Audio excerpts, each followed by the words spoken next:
দামছড়া থানার পুলিশের রহস্যজনকভাবে ছেড়ে দেওয়া বার্মিজ সিগারেট বাজেয়াপ্ত করল পানিসাগর থানার পুলিশ। স্বাভাবিকভাবে আবারও দামছড়া থানার পুলিশ বাবুদের ঘুষ বাণিজ্য প্রকাশ্যে এলো। তবুও ওই ঘুষখোর পুলিশ কর্মীদের বিরুদ্ধে ব্যবস্থা গ্রহণের সাহস দেখাচ্ছেন না জেলার দাপুটে পুলিশ সুপার ভানুপদ চক্রবর্তী থেকে শুরু করে পুলিশ হেডকোয়ার্টার। তাহলে কি ঐশ্বরিক শক্তি বা লক্ষ্মীর ভান্ডারে সকলকে কালো জাদু করেছে? এমনই অভিযোগ উঠতে শুরু করেছে। মঙ্গলবার ভোররাতে গোপন খবরের ভিত্তিতে পানিসাগর থানার সাব ইন্সপেক্টর রাজীব অধিকারী জলেবাসা এলাকা থেকে বার্মিজ সিগারেট বোঝাই একটি মারুতি অল্টো গাড়ি বাজেয়াপ্ত করেন। সাথে আটক করা হয় দামছড়া এলাকার রাহুল নন্দী এবং উদয়পুরের আরকেপুরের রবীন্দ্র সরকারকে। পরে বার্মিজ সিগারেট বোঝাই গাড়ি সহ ধৃতদের স্থানীয় থানায় নিয়ে আসে পুলিশ। এদিকে সাব ইন্সপেক্টর রাজীব অধিকারী জানান, গোপন খবরের ভিত্তিতে অভিযান চালিয়ে 20 কার্টুন বার্মিজ সিগারেট উদ্ধার করা হয়েছে, যার কালোবাজারি মূল্য আনুমানিক 7 থেকে 8 লক্ষ টাকা। উদ্ধার করা বার্মিজ সিগারেটগুলি দামছড়া মোটর স্ট্যান্ডের বিক্রম দাসের কাছ থেকে নিয়ে পানিসাগর উদ্দেশ্যে আসছিল। এ মর্মে স্থানীয় থানায় একটি মামলা রুজু হয়েছে। মঙ্গলবার ধৃতদের ধর্মনগর জেলা ও দায়রা আদালতে সোপর্দ করা হয়েছে। প্রায় প্রতিদিন দামছড়া থানার বুক চিরে মাদক সহ বিভিন্ন অবৈধ সামগ্রী রাজ্যে প্রবেশ করলেও দামছড়া থানায় ধরপাকড় তো দূরের কথা, উল্টো পাচারকারীদের প্রত্যক্ষ এবং পরোক্ষভাবে সাহায্য করার অভিযোগ রয়েছে দীর্ঘদিন থেকে।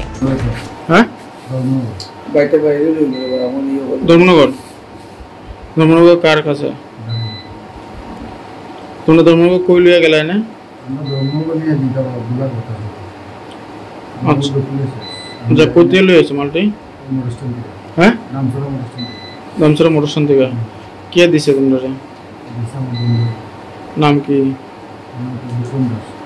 হ্যাঁ, বিক্রম দাস। আচ্ছা, ওই দিন যাবো এইরকম করতেছে।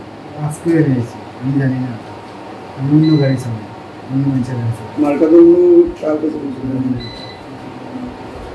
মানে কি কিছু কইছে না? মালটা অন্য হিসাবে আরে মানে কত চল আমাদের তারা অন্য গাড়ি দিয়েছে, আমাদের একটু চল দিতে গাড়িটা চালাই দেয়। ওইছে কি গাড়ি আসছো তোমরা? হ্যাঁ, অল্টো গাড়ি। কয় প্যাকেট আসছো তোমরা গাড়িতে? তোমার নাম? রবি সরকার। হ্যাঁ, রবি সরকার। বুঝি না? রবি সরকার। বাসা? আমাদের কাছে সিক্রেট ইনফরমেশন আসে যে দামছড়া থেকে একটি অল্টো গাড়ি করে কিছু ফরেন ব্র্যান্ডেড সিগারেটস আমাদের পানিসাগর হয়ে ধর্মনগর দিকে যাবে। তো সেই খবর পাওয়া মাত্র আমরা জলেবাসা দিকে যাই এবং সেখানে আমরা একটি মারুতি সুজুকি অল্টো গাড়িকে আটক করি। এই গাড়িটির নাম্বার হচ্ছে AS10B1547।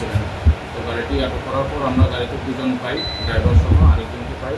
তারপর আমরা গাড়িতে তল্লাশি চালিয়ে এখানে কিছু ফরেন ব্র্যান্ডের সিগারেটের প্যাকেট পাই।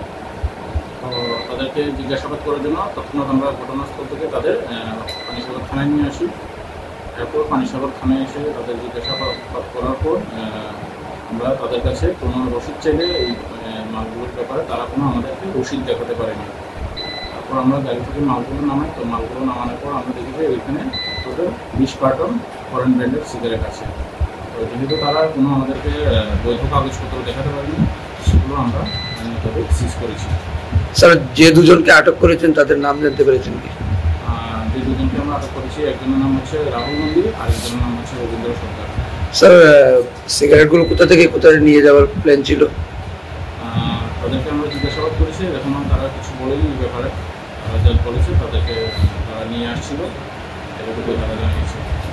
সংবাদ এ পর্যন্তই, ফিরছি পরবর্তী অন্যান্য আপডেট নিয়ে। ধন্যবাদ।